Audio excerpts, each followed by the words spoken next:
Hey, it's Coach and Myles with Tactical Hyve out here on the range today. And today we're going to compare a couple of old favorites that they went head to head back in the early days of Vietnam, which is now America's second longest running war, right? So the first one, that's the American entry here. It's the good old M1 Carbine, introduced at the beginning of World War II as basically a PDW before a PDW was anything. This was to replace the 1911 with the rear echelon troops. But honestly, guys, as they evolved in the close quarter combat, a lot of guys went with this because it's lighter. You could change mags faster than the M1 Garand. It was just a really good gun. I mean, the first initial ones didn't even have bayonet lug because it was no kidding, just for the guys who aren't supposed to be fighting, but it could happen, right? So much better than the 1911. And then shortly after World War II, the Russians started playing with this one. This is a Chinese variant of the SKS carbine, but this was not meant for secondary troops. This is a fighting carbine. It's got a bayonet was integral to it. It just slides out, pops on. Good gun. Now this one was fed by a detachable box magazine, and like this.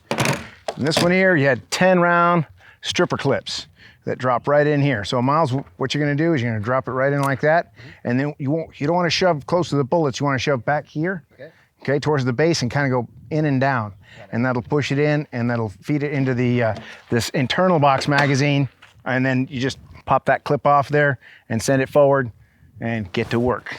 They're both 30 caliber, but this one has a lot less powder and a round nose bullet. It's like a pistol bullet. This one is a proper rifle bullet. So at 400 yards, this will still kill you. 300 yards, you're already in the dirt. So now you decide what you need, right? Safeties on here, I can't remember. Oh, there's you got a safety here and a safety here. So we'll work on that. Yeah, work your safety. All right. So we're gonna run these through a couple paces and see how Myles feels about them.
All right, well, after running around with these a little bit, it's it's different. Yeah, it really makes you appreciate what we have now.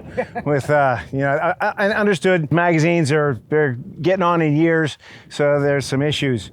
But man, the stripper clips going to that thing, holy crap! I don't know how you're gonna get that at any speed. And the manual arms I've been familiar with for years is the AR platform, so I know where all that goes. This, I'm searching for everything, and under just that little bit of stress, wanting to perform well, you start messing up little things, and then of course the magazine starts screwing up. It can ruin your day.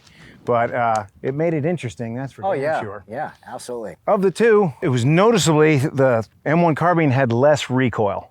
It was really easy to keep that gun, on target. This one, SKS had a little more recoil, but you could hear the difference when you hit the plate.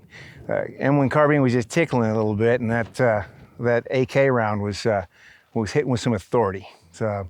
Yeah, I agree. This was definitely easier to shoot, the M1 Carbine, and what I noticed was, just being lighter, it's just easier to manipulate and move around with. On my run, I did have, on both runs actually, I had some issues with reloading everything, and I had a jam. Yeah, so I guess these are classics now, right? I did notice that with the SKS, I actually had an easier time aiming just because I think I wasn't used to this the sights on the other one. It was just a little bit harder to line up. It took me a little bit more time. But granted, on both, I wear contact lenses, guys. Both reps, both iterations, my contact lens started drying after 3 or 4 rounds. So I was shooting blind. Yeah, that was my excuse. It was really my excuse. But I can tell that this is this definitely had a lot more oomph to it, a little power to it. Definitely easier to shoot. The trigger on this was to me a little crisp and lighter. I felt that seemed like it. And one thing I did not like about the SKS, and you can see from the kind of the grip angle here, I had to really chicken wing this out because to do this, you kind of see my angle of my wrist. It felt so bad, so I have to bring my elbow out. This one I didn't have to do that. Yeah, it's got a slightly steeper angle. Yeah. Well, from a guy who's used to shooting, ARs, fun to kind of play around with this and kind of get an appreciation for what old granddad had to do with. Anyway, Myles, you got anything else? I'm not going to keep one of these in my gun safe for self-defense, for home defense, but definitely fun to shoot, and I really, really enjoyed it because also learning the different things and just kind of the history, so that was pretty cool. Right on. And as always, you guys, if you like the content, like, subscribe, leave some comments.